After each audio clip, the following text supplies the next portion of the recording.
എല്ലാ കൂട്ടുകാർക്കും വീണ്ടും മൈ സ്റ്റൈൽ കുക്കിങ്ങിലേക്ക് സ്വാഗതം. ഇന്ന് നമ്മൾ ചെയ്യാൻ പോകുന്നത് ഒരു അടിപൊളി കേസരിയാണ് കേട്ടോ. അപ്പോൾ ഈ കേസരി ചെയ്തെടുക്കുമ്പം ഇതിലേക്ക് കുറച്ച് സീക്രട്സ് ഒക്കെ ഉണ്ട് ആഡ് ചെയ്ത് കൊടുക്കാനല്ല, ചെയ്യുന്ന മെത്തേഡ്സിൽ ചില മാറ്റങ്ങളൊക്കെ ഉണ്ട്.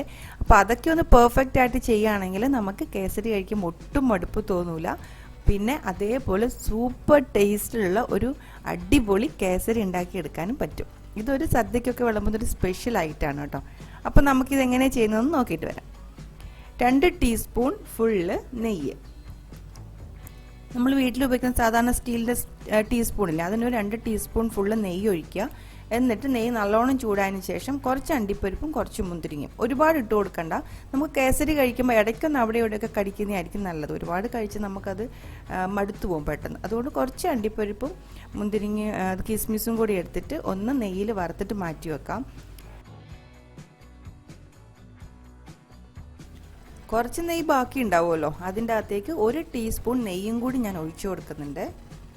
ആ നെയ്യ് ഒന്ന് ചൂടാവട്ടെ. ചൂടായതിന് ശേഷം നമുക്കിപ്പോൾ റവ വറുത്തെടുക്കാം. 1 കപ്പ് റവയാണ് ഞാനിവിടെ എടുത്തിട്ടുള്ളത്. നിങ്ങൾ എടുക്കുമ്പം റവയുടെ അളവ് പ്രത്യേകം ശ്രദ്ധിക്കണം. നമ്മൾ കറക്റ്റ് അളവിന് വേണം എടുക്കാൻ വേണ്ടിയിട്ട്. എന്നാൽ മാത്രമേ നമുക്കതിൽ ചേർത്ത് കൊടുക്കുന്ന വെള്ളത്തിൻ്റെ അളവും ഒക്കെ കറക്റ്റായിട്ട് നല്ല പെർഫെക്റ്റ് ആയിട്ടുള്ള ആ ഒരു ഇതിൽ നമുക്ക് കേസരി ഉണ്ടാക്കിയെടുക്കാൻ പറ്റുള്ളൂ. അതുകൊണ്ട് അതൊന്ന് പ്രത്യേകം ശ്രദ്ധിക്കണം. എടുക്കുന്ന റവയുടെ അളവ് കറക്റ്റ് ആയിരിക്കണം. ഇതിപ്പോൾ നെയ്ക്കകത്ത് ഇട്ടിട്ട് ലോ ഫ്ലെയിമിൽ നന്നായിട്ടൊന്ന് ഫ്രൈ ചെയ്തെടുക്കാം. നല്ല ക്രിസ്പി ആയിട്ട് ഫ്രൈ ചെയ്യുക. കുറച്ചെടുത്ത് വായിലിട്ട് കടിച്ച് നോക്കുമ്പോൾ തന്നെ അറിയാൻ പറ്റും, നല്ല ക്രിസ്പി ആയിട്ട് കറുമുറുവെന്ന് കടിക്കാൻ പറ്റും. അപ്പോൾ ആ ഒരു ഇതിൽ ഫ്രൈ ചെയ്തെടുക്കുക. എന്നിട്ടിത് തണുക്കാൻ വെക്കാം. ഇതൊന്ന് തണുക്കട്ടെ. തണുത്തതിന് ശേഷം വേണം കേസരി ഉണ്ടാക്കാൻ വേണ്ടിയിട്ട്.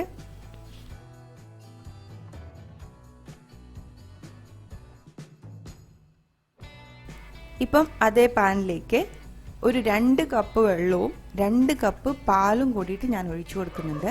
ഇനിയിപ്പോൾ പാല് ഇഷ്ടമില്ല, അത് പാൽ ഉപയോഗിക്കാത്ത ആൾക്കാരാണെങ്കിൽ 4 കപ്പ് വെള്ളം ഒഴിച്ചാലും മതി.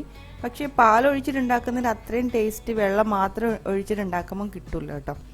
അപ്പോൾ ഇത് ഇങ്ങനെ ചെയ്യാൻ പറ്റുന്നവർ ഇങ്ങനെ തന്നെ ചെയ്യുക. 2 കപ്പ് പാല് 2 കപ്പ് വെള്ളം. ഇത് നന്നായിട്ടൊന്ന് തിളയ്ക്കണം.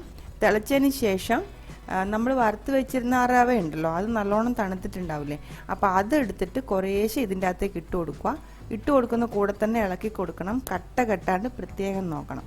ഇനി അഥവാ ചെറിയ ചെറിയ കട്ടകൾ ഇങ്ങനെ നമ്മുടെ റവയ്ക്കകത്ത് ചെറിയ ചെറിയ കട്ട ഉണ്ടായിട്ടുണ്ടെങ്കിൽ എന്തെങ്കിലും ഒരു സ്പൂൺ വെച്ചിട്ട് ചെറുതായിട്ടൊന്ന് ഉടച്ചു കൊടുത്താൽ മതി. ഇളക്കുമ്പോൾ തന്നെ കുറേയൊക്കെ മിക്സായി പോകും. പിന്നെ ഇതിൻ്റെ അകത്തേക്ക് ഫുഡ് കളർ, അതിപ്പോൾ ഞാൻ ലിക്വിഡാണ് ഒഴിച്ചു കൊടുത്തിട്ടുള്ളൂ. 1/4 ടീസ്പൂൺ ഒഴിച്ചു കൊടുത്തിട്ടുണ്ട്. നിങ്ങളിപ്പം പൗഡർ ആണെങ്കിൽ 2-3 പിഞ്ച് ഇട്ട് കൊടുത്താൽ മതി. ഇഷ്ടമുള്ള കളർ ഇട്ട് കൊടുക്കാം കേട്ടോ. ഞാനിപ്പോൾ കേസറിൻ്റെ ആ ഒരു ഫുഡ് കളറാണ് ഇട്ട് കൊടുത്തത്. പിന്നെ ഇതിൻ്റെ അകത്തേക്ക് 2 ടീസ്പൂൺ നെയ്യും കൂടി ഒഴിച്ചു കൊടുക്കുന്നുണ്ട്. നെയ്യ് മാത്രം ഒഴിച്ചിട്ട് നമ്മൾ കേസരി ഉണ്ടാക്കുകയാണെങ്കിൽ കഴിക്കുമ്പോൾ നമുക്ക് പെട്ടെന്ന് മടുത്തു പോകും. അതുകൊണ്ട് ഒരു 2 ടീസ്പൂൺ ഓയിലും കൂടി ഒഴിച്ചു കൊടുക്കുന്നുണ്ട്. ഞാൻ ഒഴിച്ചു കൊടുത്തിട്ടുള്ളത് സൺഫ്ലവർ ഓയിലാണ്. ഇപ്പം നിങ്ങൾക്ക് സൺഫ്ലവർ ഓയിൽ ഇല്ലെങ്കിൽ നല്ല മണമുള്ള പ്യുവർ ആയിട്ടുള്ള വെളിച്ചെണ്ണ ആയാലും മതി കേട്ടോ.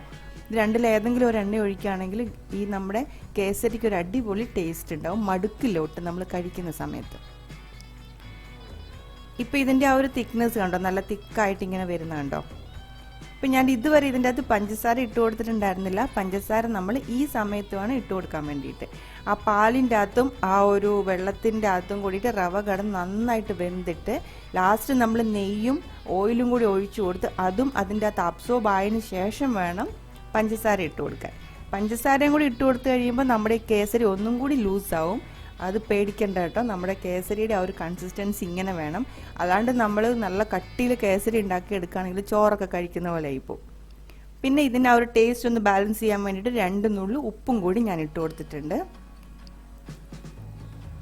ഇതിപ്പോൾ നല്ലോണം ഒന്ന് മിക്സ് ആവട്ടെ. കേസരി ഉണ്ടാവുക ഇങ്ങനെ ലൂസായിട്ടാണ് നമ്മുടെ കേസരി ഉണ്ടാവുക. ഇങ്ങനെ തന്നെയാണ് വേണ്ടത്. ഇത്രയും ലൂസായി പോയത് ഇതിപ്പോൾ എങ്ങനെയാണ് കേസരി ആയിട്ട് കഴിക്കുന്നതെന്ന് ഓർത്ത് സങ്കടപ്പെടുകയൊന്നും വേണ്ട. ഇങ്ങനെ തന്നെയാണ് വേണ്ടത്.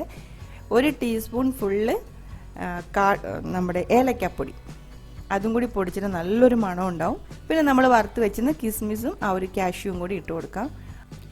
നേരത്തെ പറഞ്ഞ പോലെ തന്നെ കിസ്മിസും നമ്മുടെ കാഷ്യൂവും കുറച്ച് ഇട്ട് കൊടുത്താൽ മതി. അതാണ് അതിൻ്റെ ആ ഒരു രസം. നമ്മൾ നന്നായിട്ട് കേസരി കഴിക്കുമ്പോൾ ഇടയ്ക്ക് ഒരു കിസ്മിസ് കടിക്കാൻ കിട്ടുക, ഇടയ്ക്ക് ഒരു മുന്തിരി കിട്ടുക എന്നൊക്കെ പറയുമ്പോൾ അതൊരു ഭയങ്കര രസം. അപ്പോൾ കഴിക്കുമ്പോൾ ഫുള്ളും കിസ്മിസും ആ ഒരു അണ്ടിപ്പരിപ്പും കടിച്ചുകൊണ്ടിരിക്കുമ്പോൾ ആ ഒരു നമുക്ക് കേസരിയോടുള്ള ഇഷ്ടം പോകും, ആ ഒരു മടുപ്പായി പോകും നമുക്ക്.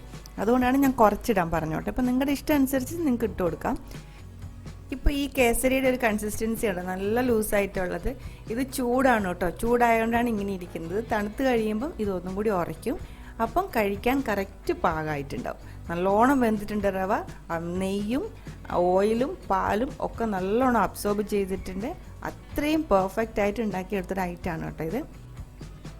കേസരി റെഡി ആയിട്ടുണ്ട്. ഇപ്പം ഞാനിതൊരു ബൗളിലേക്ക് മാറ്റുകയാണ് കേട്ടോ. കുറച്ച് കഴിയുമ്പം ഇതൊന്ന് കട്ടിയാവും. അപ്പം നമുക്കിത് കമത്തി എടുത്തിട്ട് നല്ലൊരു ഫോട്ടോയും കൂടി എടുക്കാം. അതിന് വേണ്ടിയിട്ടും കൂടി ആണ് കേട്ടോ ഞാൻ ഇതൊന്ന് മാറ്റി വെക്കുന്നത്. ഇത് നന്നായിട്ട് തണുത്തതിന് ശേഷം നമുക്കിതൊന്ന് കമത്തി എടുത്ത് നോക്കാം. ഇത്രയേ ഉള്ളൂ കേട്ടോ, നമ്മുടെ അടിപൊളി സൂപ്പർ ടേസ്റ്റിലുള്ള കേസരി റെഡി ആയിട്ടുണ്ട്. ഈ റെസിപ്പി തീർച്ചയായിട്ടും നിങ്ങൾക്ക് ഇഷ്ടപ്പെടും. ഒന്ന് ട്രൈ ചെയ്ത് നോക്കുക. ട്രൈ ചെയ്ത് നോക്കിയതിന് ശേഷം നിങ്ങളുടെ കമൻസ് ഒക്കെ പറയാം.